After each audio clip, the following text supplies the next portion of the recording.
Hey guys, I'm Nathan, and this is Bikewagon Community College. Today's subject, Bikes 101.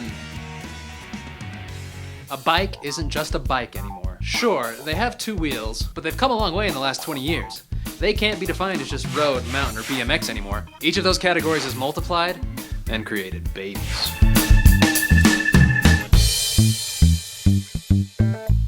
Built for speed, pavement, and the wind blowing through your luscious hair. Or your helmet. First off, road bikes. First up, you roadies love them. It's the race bike. This bike features lightweight frame tubing, drop bar handlebars, integrated brake and shift levers, and has a steeper, more responsive frame geometry. It also uses 700C wheels.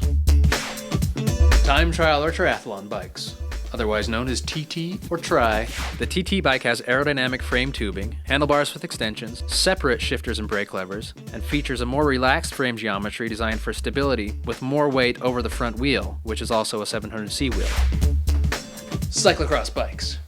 The cross bike has a frame and fork designed to use with special off-road 700C tires. It also uses a drop handlebar. Often, you will see custom gear setups and brake setups. It will have cantilever, V-brake, or disc brakes.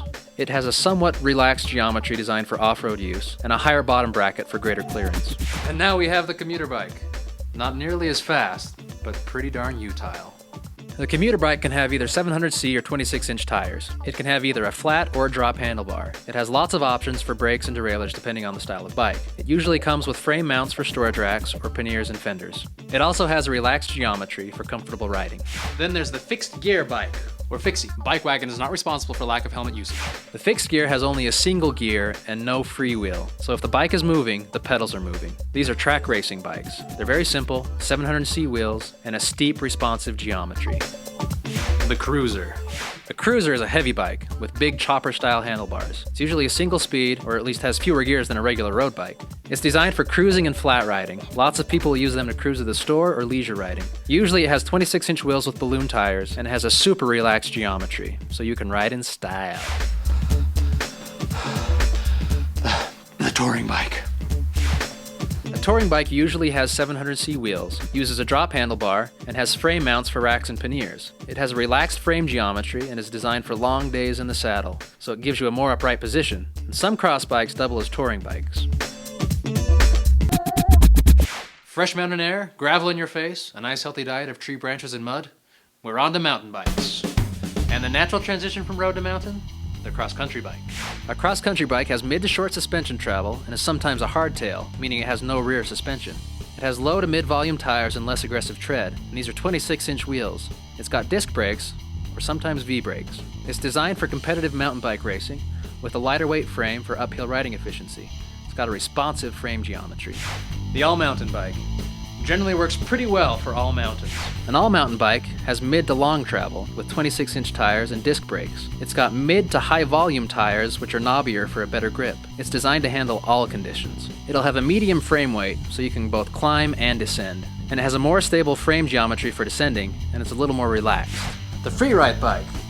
A freeride bike has long suspension travel and is always full suspension. It's designed for aggressive riding, lots of time involving tricks. It's got a heavy-duty frame and components, with disc brakes, and is usually built with a chain bash guard and limited gearing. It's got super relaxed frame geometry and is stable at high speeds. It's great for jumping and tackling downhill courses. The downhill bike. It only goes one direction. A downhill bike has the longest travel of any bike. It's also the heaviest bike. It's got disc brakes, and its sole purpose is efficient downhill riding. You won't go uphill on this bike. It's got limited gearing, usually high gears, for maximum speed downhill. It's used in downhill racing or ski resort riding, so you ride the lift to the top, and you just ride back down. It's designed so the center of gravity is over the rear wheel, and it's got a raked out fork in the front. The dirt jumper. You know, this is just a good helmet to have. A dirt jumper usually has less travel than a freeride downhill bike. It can be either hardtail or full suspension, uses 26-inch wheels, disc brakes, and has slick or knobby tires. It's got a heavy-duty frame to hold up to more abuse because it's specific for jumping. The 29er. Some people call it the Niner. A 29er can come in full suspension or hardtail. It's got 29-inch wheels and tires, disc brakes, and it's great for taller people, but they make smaller sizes as well. It usually has a geometry comparable to a cross-country bike. The single-speed mountain bike. A single-speed bike is hardtail, rarely full suspension.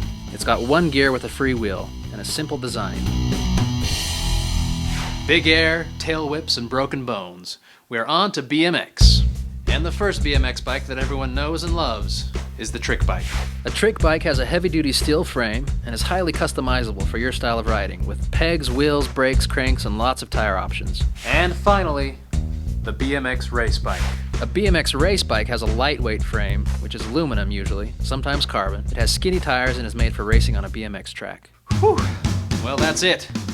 As you can see, it's a pretty large family. And no doubt this family will continue to grow, with bikes like the downhill FIXIE, the time trial dirt jumper, the space bike. So that's Bikes 101. Thanks for attending Bikewagon Community College. We'll see you next class.